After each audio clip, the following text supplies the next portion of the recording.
Sa isang istasyon ng bioresearch sa Arctep, pumasok sina Hiroshi at Daniel sa isang lab at nakahanap ng bukas na mga kulungan ng hayop, 2 patay na lalaki, at ang kanilang kaibigan na si Peter na buhay pa ngunit nahawaan ng ilang sakit.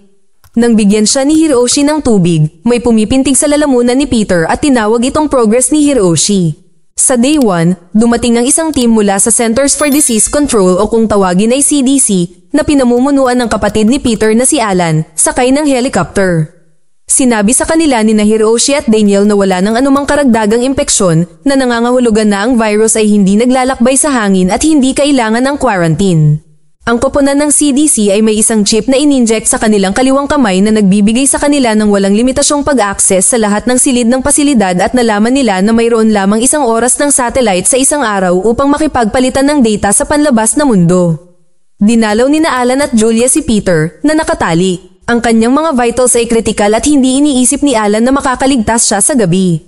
Habang kumukuha ng sample ng dugo si Julia ay nagtanong si Alan ng ilang katanungan, ngunit white room lang ang lumalabas sa bibig ni Peter.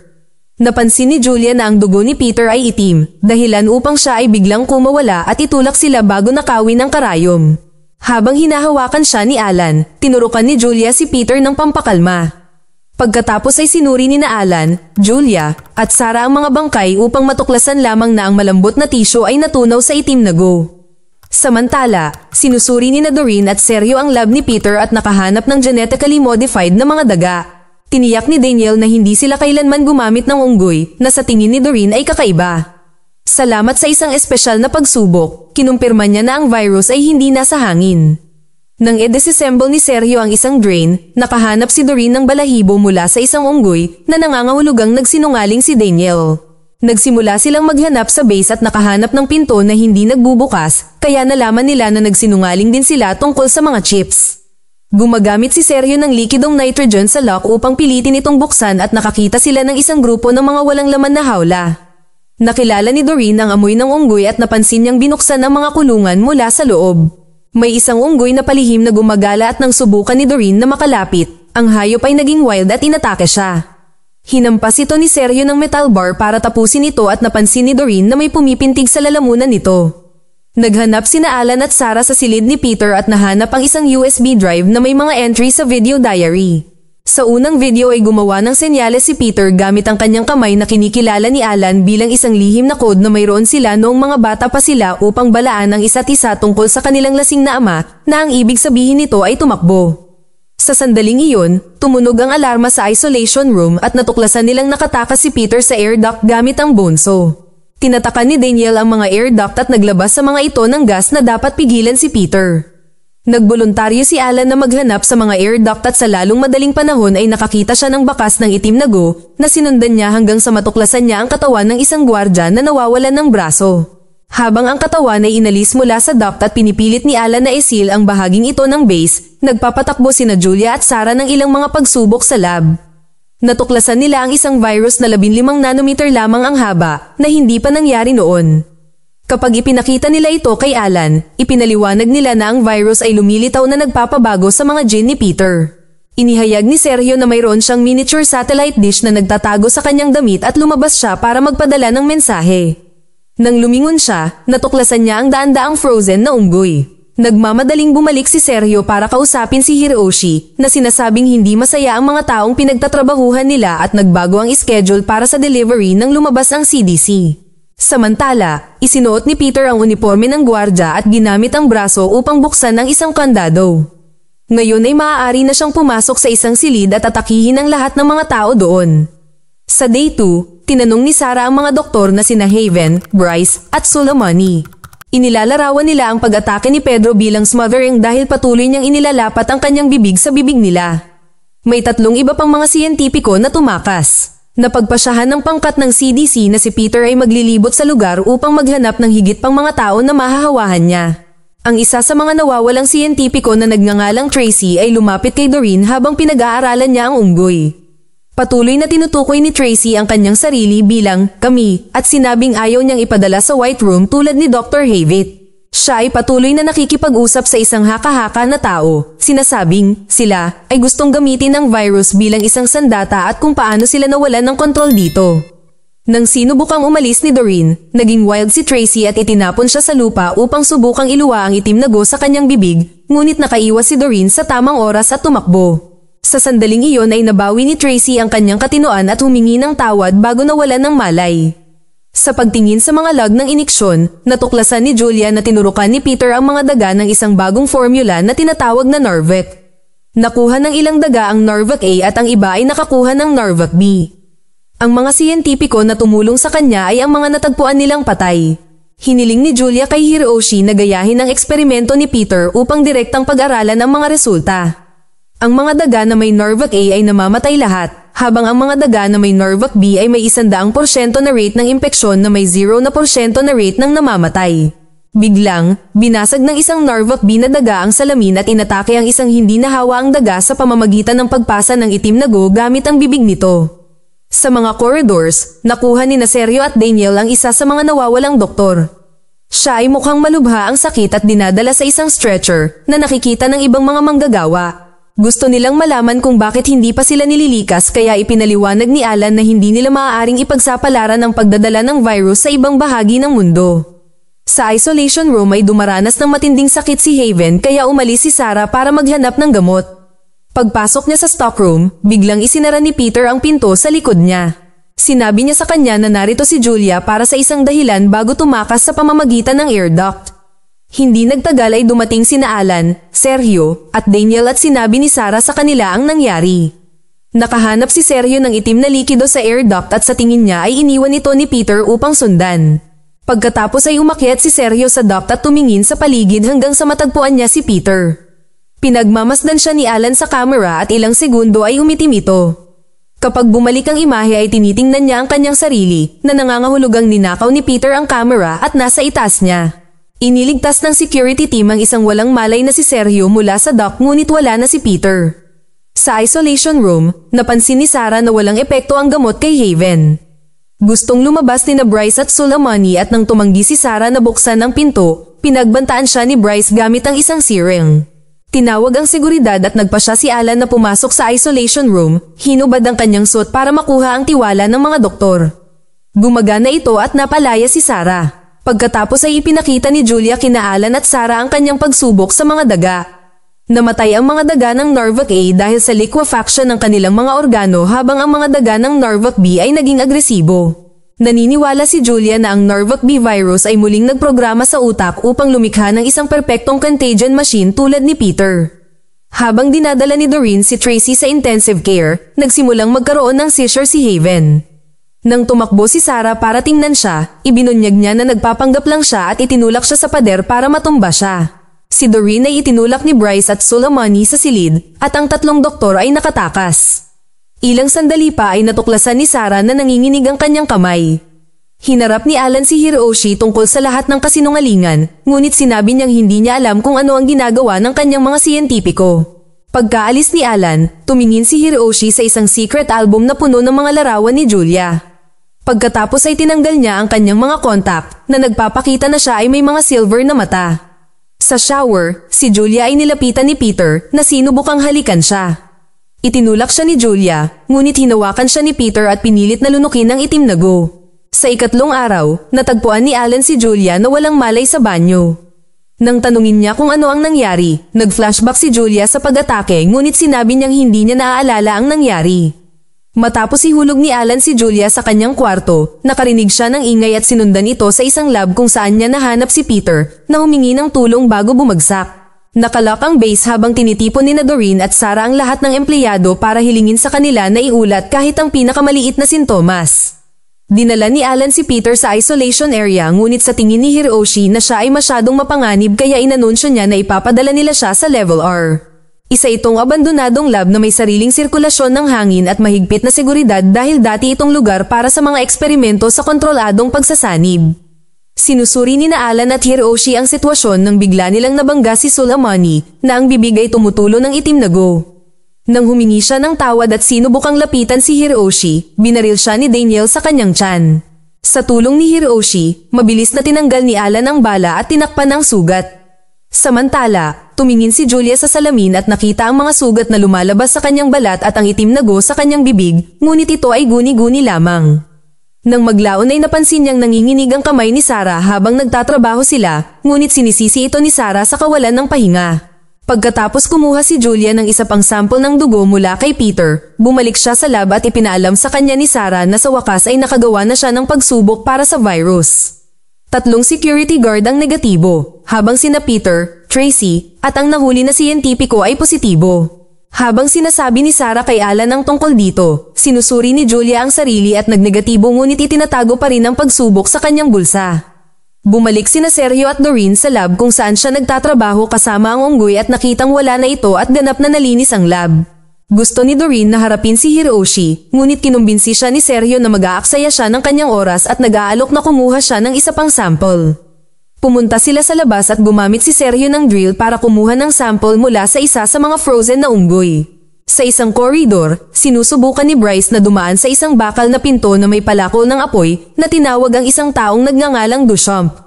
Habang pinapalibutan siya ni Alan at Daniel, nagsimulang umubo si Bryce ng itim na go. Sinabi niya na mayroong isang lunas na tinatawag na Sodra sa likod ng bakal na pinto at sinubukang salakayin si Alan, kaya pinabagsak siya ni Daniel gamit ang isang taser. Habang dinadala ng security si Bryce sa level R, kumatok si Alan sa bakal na pinto at nagpakita si Dr. Duchamp para sabihin sa kanya na walang lunas. Sa lab, si Doreen ay naghahanda ng sample mula sa frozen na unggoy ngunit sa sandaling may lagay niya ito sa incubator ay lumalaki ito ng napakabilis. Pinapatay niya ito gamit ang gas habang ipinapaliwanag na hindi dapat gawin ito ng mga virus. Nais niyang ipaalam sa iba, ngunit kinumbinsi siya ni Sergio na itago ang sikreto para hindi ito malinis tulad ng kabilang silid. Binanggit ni Alan ang insidente kay Hiroshi, na nagpapaliwanag na ang Sodra ay isang antiviral na may halos 100% ng rate ng tagumpay, kabilang ang hepatitis at HIV. Ang problema ay mayroon itong 75% ng mortality rate. Inamin din ni Hiroshi na ang base ay may tindahan ng bulutong. Kapag handa na ang mga pagsusulit, ang lahat ng mga empleyado ay susubukan. Ang mga negatibo ay pinapayagang bumalik sa kanilang mga silid habang ang mga positibo ay ipinadala sa antas R. Ang huling resulta ay nagpapakita ng halos 75% ng base ay nahawahan. Samantala si Daniel at ang kanyang mga tauhan ay pumunta upang ilipat sina Soleimani at Bryce ngunit nang buksan nila ang pinto, hinarap ni Soleimani si Daniel upang subukang bigyan siya ng go. Ang isa pang guard ay gumamit ng taser sa kanya, ngunit ang kuryente ay nagpatalsik sa kanya at ginamit niya ang pagkakataong tumakas. Habang hinahabol siya ng mga gwardya, nakita ni Daniel na patay na si Bryce. Sa level R, napansin ni Julia si Sarah na nadulas at nabibitawan ang mga bagay na hawak nito. Pinipilit niyang kumuha ng pagsusulit na lumalabas na negatibo. Dumating si Daniel upang sabihin sa kanila ang tungkol kay Soleimani at narinig siya ng isang empleyado na nagsabi sa iba pang mga pasyente. Nagsimula ang pagkagulat at lahat ay nagtangkang tumakas. Habang nagtitipon ng isang pulutong sa koridor, inihagis ni Soleimani ang isang bantay sa dingding at sinimulang ilipat ang go. Nagsimulang umubo si Julia nang maalala niya ang sarili niyang pag-atake at nabitawan ni Daniel ang kanyang baril nang itulak siya ng mga tao. Nang sasalakayin na ni Soleimani si Julia, kinuha ni Alan ang baril ni Daniel at binaril ito sa ulo. Pagkatapos ay ipinakita ni Julia kay Alan na siya ay umuubo ng go, kaya dapat din siyang manatili sa level R. Napagdesisyonan na ang level R ay isasara at gusto ni Alan na tumawag sa army kapag available na ang satellite. Sa kanyang kwarto, napansin ni Sarah na nanginginig muli ang kanyang kamay at uminom ng gamot. Tinatanggal niya ang kanyang kamiseta na nagpapakita ng malaking peklat sa spinal column. Sa labas, may taong nakasuot ng uniforme ng hukbo na naglalagay ng pampasabog sa satellite dish. Sa level R, sinusuri ni Julia ang sarili niya at lumalabas na negatibo pa rin ito. Pagkatapos ay sinusuri niya ang iba pang positibong resulta at ang ilan sa mga ito ay negatibo na ngayon. Nangangahulugan ito na hindi gumagana ang pagsubok, kaya sinubukan niyang tawagan ng iba. Gayunpaman, sinira ng pagsabog ang satellite at hindi gumagana ang mga panloob na komunikasyon. Sa ika-4 na araw, gumawa ng plano ang mga siyentipiko sa level R na i-override ang air scrubber system. Iiwan nito ang pangunahing base na walang oxygen sa loob ng 6 na oras na mapipilitan ng isang tao na bumaba. Sinubukan ni Julia na kumbinsihin sila na ito ay isang mapanganib na plano, ngunit pinalayas siya ng grupo at iniwan siya sa koridor.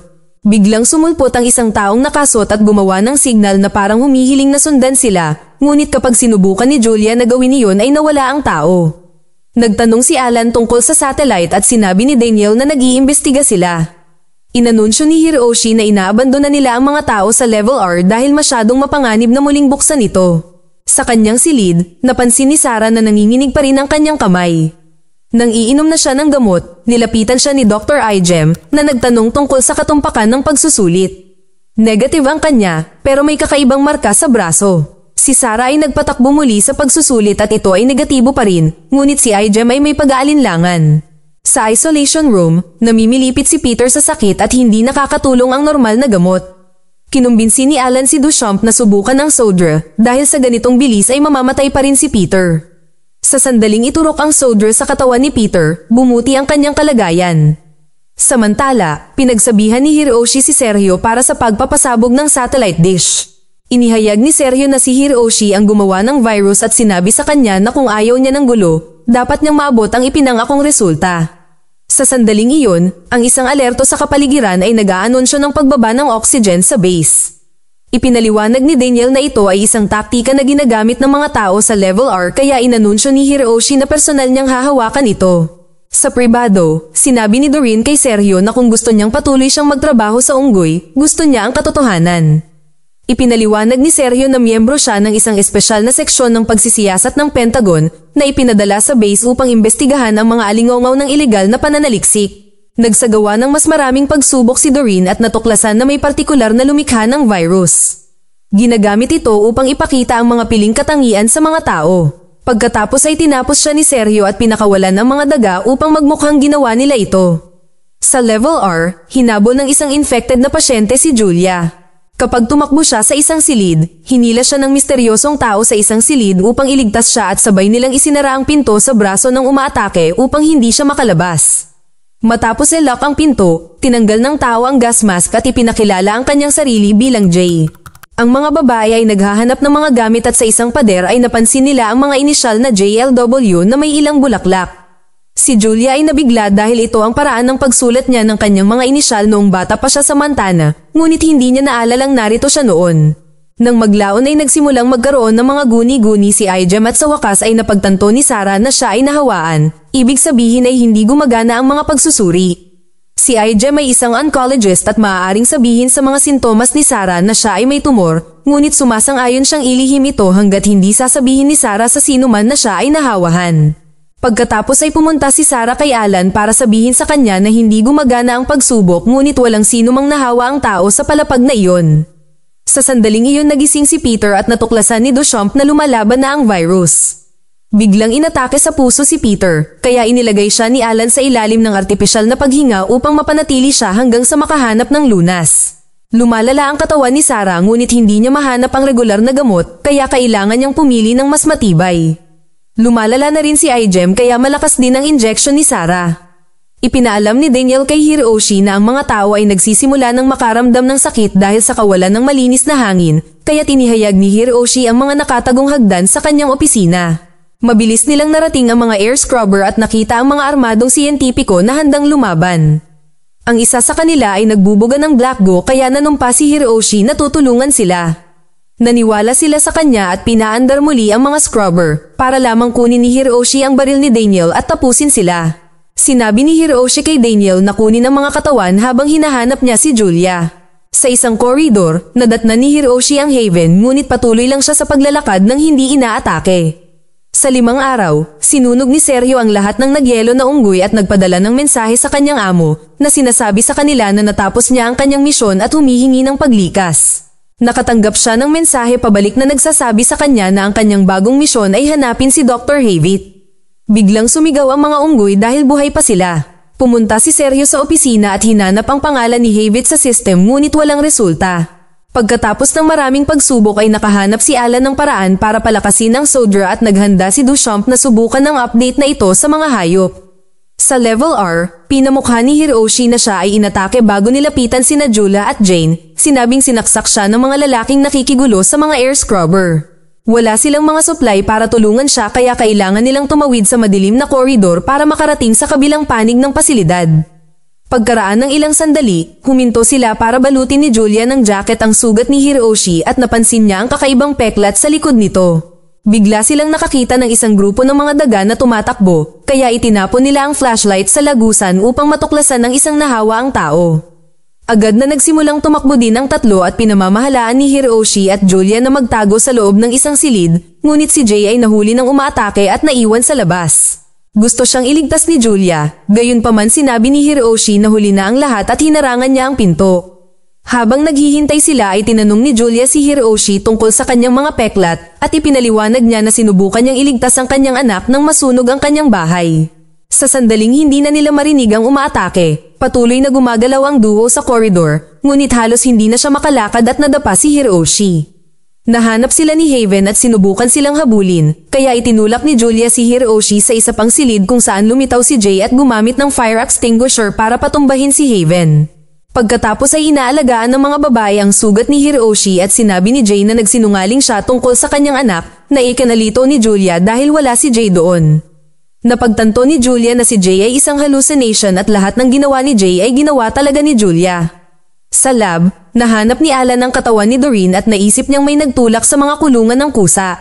Pagkatapos ng pagtatalo, sinuri ni Alan at Daniel ang mga security camera para lamang matuklasan na ang lahat ng mga file ay sira. Nang wala na si Alan, tiningnan ni Daniel ang iba pang mga camera at napansin si Sergio sa koridor. Kasabay nito, tinanong ni Sergio si Duchamp tungkol kay Havit. Kinumpirma ni Duchamp na nasa base siya ngunit wala nang nakakakita sa kanya. Ngunit sinasabi ng mga alingaungaw na siya ay nasa White Room. Pagkatapos ay nag-ambala sila ni Daniel na dinala si Sergio sa isa pang silid upang ihampas siya sa isang pader habang nagtatanong siya tungkol kay Doreen. Ngunit sinabi lang sa kanya ni Sergio na tanungin si Hiroshi. Samantala si Ijem ay patuloy na nasasaktan at hinihiling kay Sarah na tapusin ang kanyang pagdurusa. Hindi pinansin ni Sarah ang kahilingan at binigyan siya ng iniksyon bago kumuha ng isa para sa kanyang sarili. Pina-autopsy ni Alan si Doreen at nakita ang marka ng karayom na ikinamatay niya na ikinabahala ni Sergio.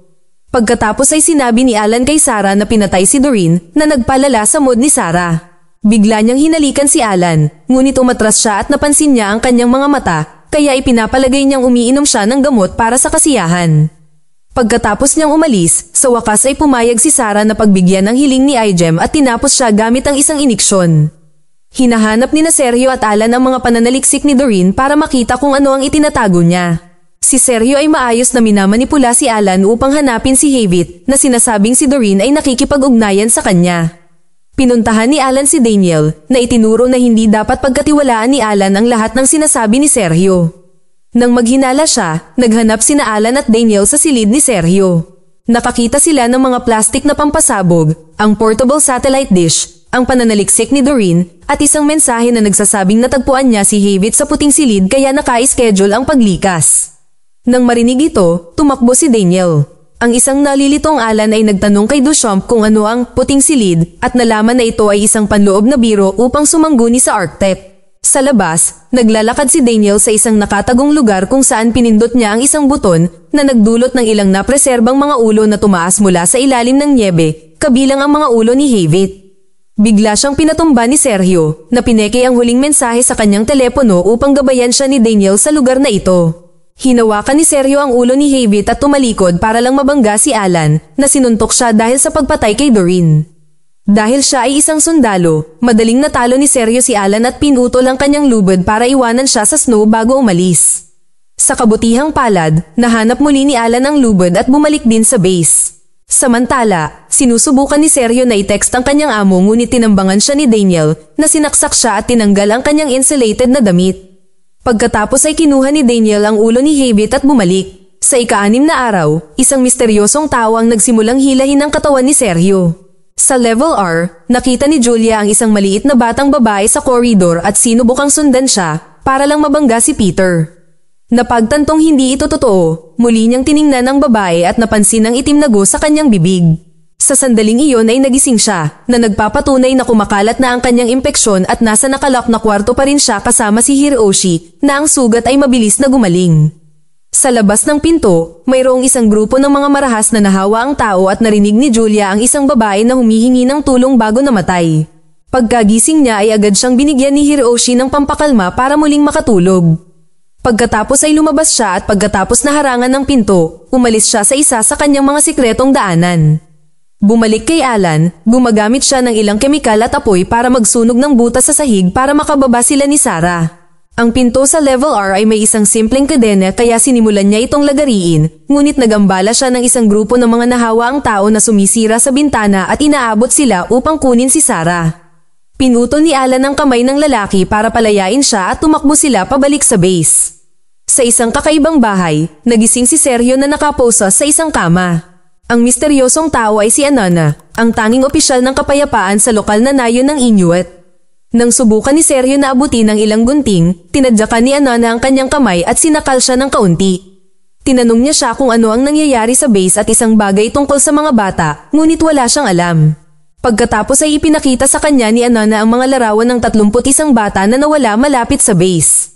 Sa lab, natuklasan ni Alan at Sarah na ang virus ay naghahatid ng isang bagay sa mga selula. Sa sandaling iyon ay bumalik si Hiroshi kaya niyugyug siya ni Alan para magsalita. Ipinaliwanag ni Hiroshi na nilikha ang Narvok upang maghatid ng lunas para sa lahat ng mga kanser, ngunit binago ito ng ibang tao sa kung ano ang nakikita nila ngayon. Pagkatapos umalis ni Alan, sinabi ni Daniel kay Hiroshi na tinapos niya si Sergio at sinampal siya ni Hiroshi dahil kung hindi pumasok si Sergio, sila ay darating.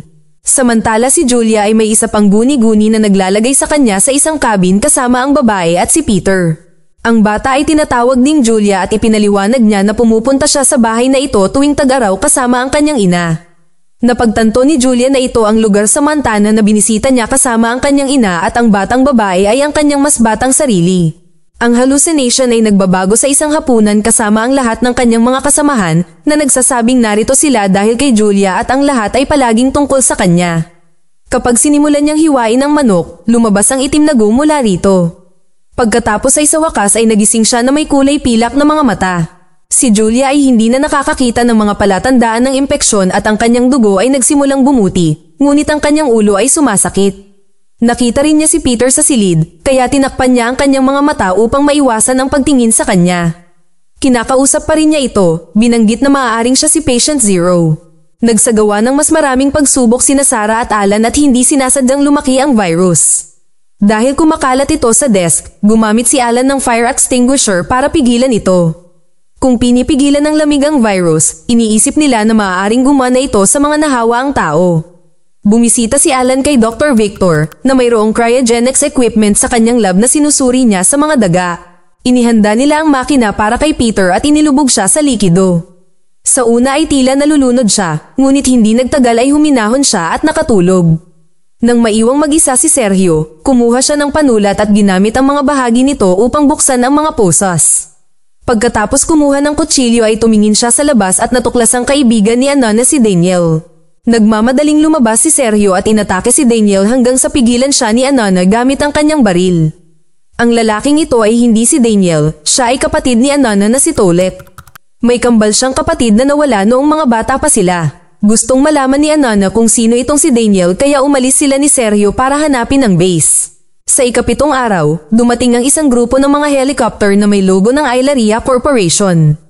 Ang ilang mga sundalo ay pumasok sa base at ipinakilala ni Constance ang kanyang sarili bilang Chief Operating Officer ni Aileria bago sinabing narito lamang siya upang tulungan si Alan. Sa pribado, binato niya ng libro si Hiroshi at hinawakan ito sa leeg dahil sa kabiguan nito. Ang orihinal na misyon ay makakuha ng virus at lunas, kaya plano niyang iligtas si Julia para matapos ito. Kapag nagkaroon na sila ng lunas, tatapusin ang bawat saksi. Kasabay nito ay sinabi ni Alan kay Sarah na hindi siya nagtitiwala kay Constance kaya kung makakita sila ng lunas, dapat nilang ilihim ito. Nang maglaon ay nahanap ni Constance ang album ni Hiroshi ng mga larawan ni Julia at ipinagtapat sa kanya kung saan siya nakatago habang inaalis niya ang kanyang mga kontak upang ipakita ang mga silver na mata. Pagkaalis niya, pumasok si Hiroshi sa kanyang lihim na daanan. Nang magpakita sina Sergio at Anana sa base, tinanggap sila ng mga gwardya kasama si Daniel. Tumakbo si Anana para yakapin si Daniel at sinabi sa kanya na siya ang kapatid na ninakaw nila sa kanya. Tinulak siya ni Daniel, kaya ipinakita niya sa kanya ang isang larawan ni Tolet at sinusuportahan ni Sergio ang kanyang kwento. Sa pag-aakalang ito ay isang na-edit na larawan, ipinadala ni Daniel si Sergio sa isolation. Sinuri ni Constance si Sergio at sinampal siya dahil sa pagpatay sa scientist na naghahanap ng lunas. Lumalabas na nagbabayad si Aileria para sa virus at lunas, habang binabayaran ni Constance si Sergio para sa patunay na si Hiroshi ay naging rogue. Matapos sampalin muli si Sergio, hinalikan niya ito. Dahil kailangan pa niyang magpanggap na kakampi siya ni Alan, ipinadala niya si Sergio sa isolation. Mag-subscribe para sa higit pang mga video na tulad nito, i-on ang notification at mag-iwan ng like para matulungan ang aming channel. Salamat sa panunood.